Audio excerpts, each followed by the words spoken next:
అనకాపల్లి జిల్లాలో 12,30,000 రూపాయలు విలువైన గంజాయి పట్టుకున్నారు. చీడికాడ, రావికమతం మండలాల్లో గంజాయి స్వాధీనం చేసుకున్నారు పోలీసులు.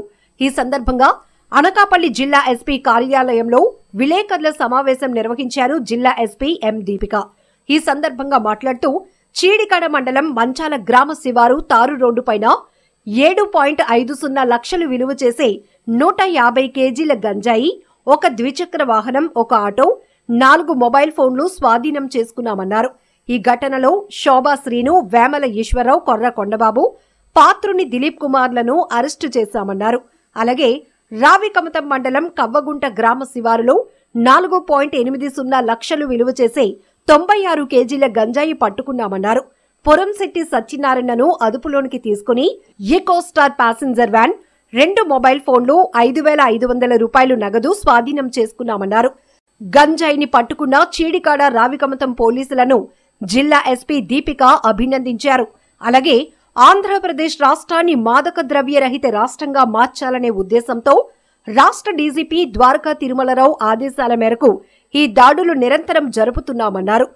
100 రోజుల యాక్షన్ ప్లాన్ లో భాగంగా గంజాయి అక్రమ రవాణాకు పాల్పడుతున్న నిందితుల ఫార్వర్డ్ లింక్, బ్యాక్వర్డ్ లింక్లను విచారించి సంబంధిత నిందితులను, కింగ్ పిన్లను త్వరలో అరెస్టు చేస్తామన్నారు.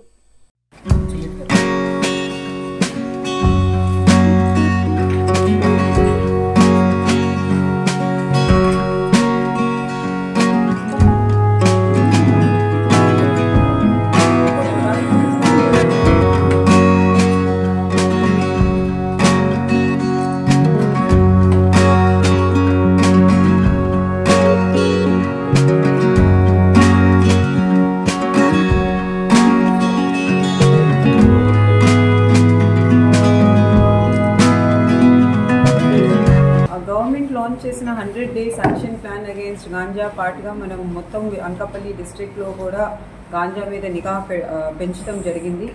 సో ఈ ఎఫర్ట్స్ రిజల్ట్గా నిన్న మనకి 2 మేజర్ క్యాచెస్ అయినాయి. చీడికాడ పోలీస్ స్టేషన్ లిమిట్స్లో ఒక 150 కేజెస్ గాంజా పట్టుకున్నాము. అట్లాగే రావికమతం పోలీస్ స్టేషన్ లిమిట్స్లో 96 కేజెస్ గాంజా ట్రాన్స్పోర్ట్ చేస్తూ పట్టుకుంటాం జరిగింది.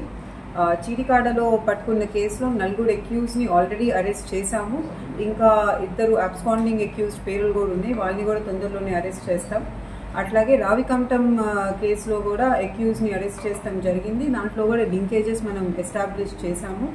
ఈ చీడికాడ కేసులో అక్యూజ్డ్ అందరు కూడా ఏఎస్ఆర్ డిస్ట్రిక్ట్కి సంబంధించిన వాళ్ళు, 3 పాడేరు మండలం నుంచి ఉన్నారు, ఒకళ్ళేమో హుకుంపేట మండలం వాళ్ళు. ఇక్కడ రావికమతంలో కట్టిన కేసులో కృష్ణా డిస్ట్రిక్ట్కి సంబంధించిన అక్యూజ్ని అరెస్ట్ చేయడం జరిగింది. మన డిస్ట్రిక్ట్లో మనం గాంజా ట్రాన్స్పోర్టేషన్ మేజర్ రూట్స్ అన్నిటిని గుర్తించి ఈ రూట్స్ అన్నిటిలో నిఘా పెంచి, అట్లాగే అన్ని రకాల టెక్నాలజీ వారి, అంటే మన హ్యూమన్ ఇంటెలిజెన్స్ అవ్వచ్చు, లేకపోతే మన దగ్గర ఉన్న టెక్నాలజికల్ ఇన్పుట్స్ అవ్వచ్చు, అన్ని రకాల ఇన్పుట్స్ కూడా వారి మనం మేజర్ ప్రయారిటీగా గాంజా కంట్రోల్ చేస్తాం తీసుకొని డిస్ట్రిక్ట్లో పనిచేస్తున్నాము. ఇంకా వచ్చే వారంలో ఈ అవేర్నెస్ క్యాంపెయిన్స్ కూడా స్టార్ట్ చేస్తాము. మండల్ లెవెల్, ఇంకా విలేజ్ లెవెల్ కమిటీస్ ఏ అయితే ముందే ఫార్మ్ చేసి ఉన్నాయో ఆ కమిటీస్ని కూడా రీయాక్టివేట్ చేస్తాం జరుగుతుంది. ఎందుకంటే మనం చూస్తే ఈ కేసెస్లో మనం అరెస్ట్ చేసిన వాళ్ళు చాలామంది లోకల్స్తో కనెక్షన్స్ ఉన్నాయి, ఇంకా యంగ్ వాళ్ళు ఉన్నారు. 20 to 30 ఏజ్ గ్రూప్లో ఉన్న అక్యూజ్డ్ ఎక్కువ మంది ఉన్నట్టు కనిపిస్తుంది. సో ఇలాంటి అక్యూజ్ని ఇలాంటి పనుల్లోకి వెళ్ళకూడదు అని వాళ్ళు ఒక అవగాహన కలిగిస్తానికి మన village level, mandal level committees ద్వారా కూడా మన డిస్ట్రిక్ట్లో ఇంకా చర్యలు తీసుకుంటాం. ఇప్పుడు సంబంధించిన గాంజాయి మనకి డిస్ట్రిక్ట్లో ఆల్రెడీ సీజ్ చేసిన గాంజాయి కూడా ఉంది. అన్ని ఇమీడియట్గా డిస్ట్రక్షన్ కోసం మనం ఆర్డర్స్ కోసం పెట్టాం. మనకి డిస్ట్రిక్ట్లో district level destruction committee, high level destruction committee అని 2 ఉంటాయి. 1000 కేజెస్ పైన అయితే హై లెవెల్కి పెడతాం, దాని కింద అయితే డిస్ట్రిక్ట్ లెవెల్ డిస్ట్రక్షన్ కమిటీ పెడతాం. సో దాంట్లో డిస్ట్రక్షన్ చేస్తున్నాం. ఇప్పుడు గోడౌన్ అనేది మీరు ఏదైతే చెప్తున్నారో అది ఓన్లీ గాంజాయి కాదు, అది ఏదైనా క్రైమ్లో వచ్చిన ప్రాపర్టీ కోసం, స్టోరేజ్ కోసం అని ఉంది. కానీ అలాంటి ఇన్ఫ్రాస్ట్రక్చర్ లేదు కాబట్టి దాని సేఫ్ కీపింగ్ కోసం మనం పోలీస్ స్టేషన్స్లో పెడతాం జరుగుతుంది.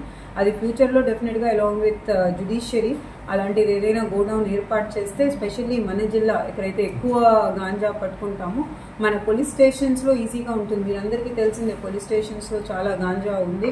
గాంజాకు సంబంధించిన సీజ్ చేసిన వెహికల్స్ కూడా ఉన్నాయి. ఎట్లయితే ఈ 2 కేసెస్లో కూడా 3 వెహికల్స్ సీజ్ చేసాము. ఒక ఆటో, ఒక 4 వీలర్, ఒక బైక్. సో ఈ వెహికల్స్ అండ్ గాంజా ఎక్కువ ఉంది. అలాంటి గోడౌన్ ఏర్పాటు చేస్తే అన్ని పెడతాం జరుగుతుంది. అలాంటి గోడౌన్ ఇప్పటికైతే మన డిస్ట్రిక్ట్లో లేదు. అందుకే అన్ని పోలీస్ స్టేషన్స్లోనే పెడుతున్నాం. ముఖ్యంగా ఇప్పుడు బాగా ఎఫెక్ట్ పడుతున్నారు, పట్టుకుంటున్నారు. అది కేసులేమో కోర్టులో పెడుతున్నారు.